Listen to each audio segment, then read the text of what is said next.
I'm going to show you how to play Orchid, a solitaire game played with 9 cards. Or that's what the box says, because actually the box contains 18 cards. The game is played with only 9, so that means that you will be able to play 2 games in sequence with the cards included in the box. I'm going to show you how to play the game on Tabletopia because that's most convenient. So I've prepared this table.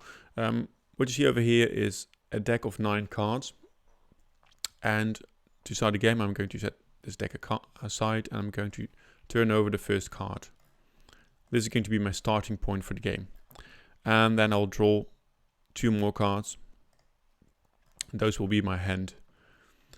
Now the aim of the game is to score as many points as you can, and you will score points by growing fruits, and you grow fruits by overlapping fruit trees. And overlapping means that you will put a tree of a certain color on top of another one. And every time you do that, you get more points. I'll show you how to do this. Let's just play this game and I'll explain to you what I'm doing as we go. So whenever it's your turn, it's always your turn, it's a solo game, you'll pick a card. So that's the start of the turn. So you always have 3 cards, except at the end of the game where you'll slowly get rid of the cards before it ends. And then you get to pick a card which you want to place. Placing means putting it on the table, overlapping at least 1 tree already there. So let's see. I've got this card, and let's see what will be the best option. Well, I have to admit I'm not the best Orchid player in the world, so if I lose or if you think, well, that's a stupid move, please don't tell me. I'm going to play this card. I'm going to show you. So what can I do with this card? I can rotate the card. Actually, I was going to say I can play this card, but all prepared I came. I can play it. There's a rescue. So I can play it over here. I will overlap the existing cards. So you can see there will be yellow pear tree and a plum tree, and they will be overlapped. So on all the overlapping squares that don't have a dice yet, I will put a die like this with 1 pip on top. Then I get a new card and rinse, repeat. So now I get a new choice. Now ideally you would try and overlap multiple times, and it depends a little on the cards you'll be dealt, whether they'll be easy or not. Actually, last game I played in preparation for the session, I got a whopping 41 points, but it looks like I'll have to work a little harder this time. So let's see what card would work. Well, I'm just going to pick an easy option. I'm sorry, I'm just not in the mood for tough stuff. So I'm going to overlap this way, and that means I get to pick another yellow die and a red die for the apple tree, and I get new cards. So I'm not doing too well. I only have 4 points, and I already played 2 cards. So I have to really try and up my game, and basically I'm waiting for the ideal card to do that with. And by ideal I mean a card with the right pattern. Well, it may never happen, but actually right now I think this card can be helpful. So I'm going to put this on top, which means I can actually move this die and roll it to the next position, which is 3 points, and put it on top there. So you can see overlapping really helps, because every time you overlap, you will actually increase by more than 1 point. So it goes from 1 to 3 to 6 to 10 even. So they can help a lot. Let's see, next card. So the next card is the card I've been looking for, I've been waiting for. Not quite, I think. But does this card show potential? It might. Well, there's always this option you have in this game to skip the rules. You can do it 2 times. You have these rotten fruits markers over there, which you can use to actually overlap trees of different colors.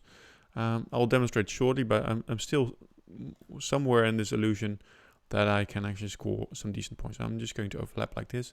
By now you know the rules, I guess, and I'm just going to play myself. Alright, so this one looks like there's some potential here. Perhaps I'm a little impulsive, but I can't help it. It just feels like there's points there. Probably if you're a good player, you won't be as impulsive and you will think a little longer. But as this is a solitaire game, there's nobody else with you to judge you, and you can just play and play on. Generally, if you don't talk too much like I do right now, you can play this game in like 5 minutes and do it multiple times during lunch hour, whatever. Now let's see. I really want to show you some goodness. Let's see if I can actually put this on top of that. No, that's going to be too much. I can only spend 2 rotten fruits markers in this game. So what can I do? Well, I think I didn't really play my cards all that well, but I think I can probably get away with putting it here. So I'm going to up this down. Actually, playing it on Tabletopia is a little tougher than real games, but the whole dice handling thing, where you can just say, well, I move to the next position, it's convenient. So I'm not going to complain. So as you can see, there's no more cards right now for me to draw, which means I just get to play the cards that I still have, and then the game is done for. This is not going to be a spectacular game, although actually, you see what I can do? I can actually overlap 4 trees. It's only going to be once, so that's not spectacular, but still, it's 4 more points, and it may just save my skin, because I don't want to be embarrassed. Now there's no more purple die, so I cannot unfortunately put a die on there. Otherwise, this would probably have been a little better. Let's see, the final move. This is always the move where you want to really, well, go out with the blast. I was going to say, well, it's not going to be a blast, but at the very least, I can increase my score with 5 more points.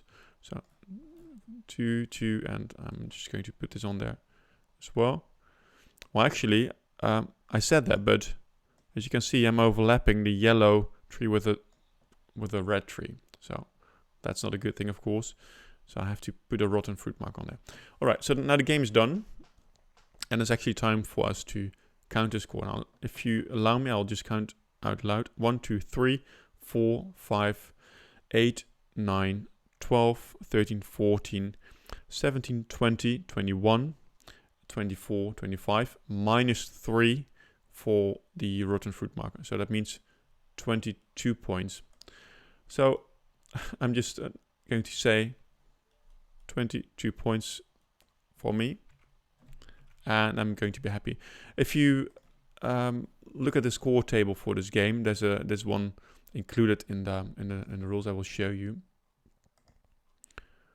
Let's see, where's the rule book? It's somewhere near the end of the rules are all in Dutch, but there's English rules on the internet as well, if you like, and German rules. So 22,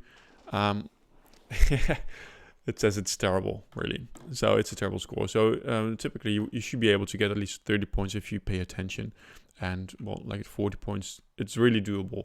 Of course, yes, it requires some luck. It's not a total analytic game, but it mainly depends on your ability to see opportunities.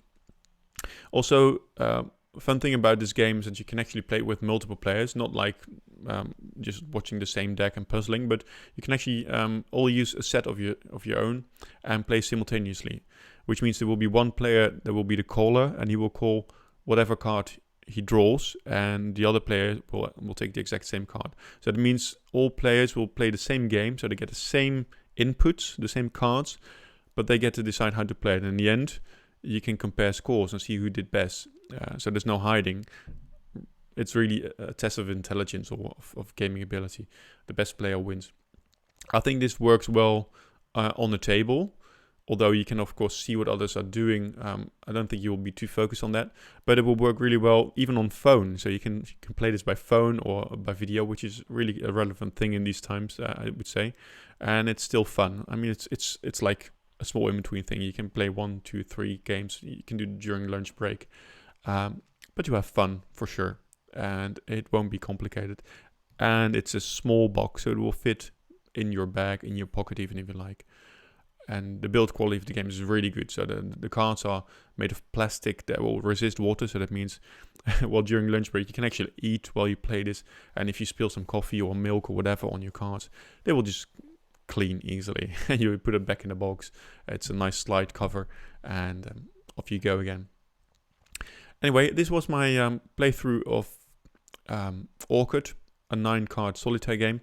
I hope you enjoyed it, and well, if you have more questions, please ask them, come find me. Enjoy.